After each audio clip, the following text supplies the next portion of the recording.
जंगी शाही मावा के ख़बर ॾींदा हलूं। मोहम्मद शफ़ीक जोखियो जी रिपोर्ट मुताबिक़ यूनियन काउंसिल जंगशाही ऐं यूनियन काउंसिल कोहिस्तान 7 भाङनि 4 मुंहिंजियूं 2 अखियूं आहिनि। जंगशाही जी कहिड़े बि इशू ते जहिड़ोकि बिजली, पाणी, सिहत, तइलीम, ट्रांसपोर्ट, रेलवे ऐं सहाफ़त मतिलबु त कहिड़े बि मसइले में मूंखे तव्हां अॻु भरो ॾिसंदा, जंहिं ते मुंहिंजे ॻोठ सब्ज़ अली बिरोईअ जे कुझु माण्हुनि खे हसद साड़ रहंदो आहे।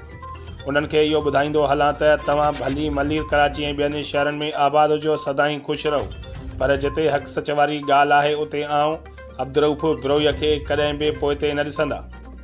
मुंहिंजी कोशिश इहा आहे त ॻोठ वारनि खे 20 ॾींहं खां पोइ 1 कलाक पाणी मिलंदो आहे उनखे KDA वारे सोलर प्लांट सां जोड़े जंगशाही वाटर सप्लाई सां मिलाइण त जीअं ॻोठाणनि खे हर 2 ॾींहंनि खां पोइ पाणी मिले।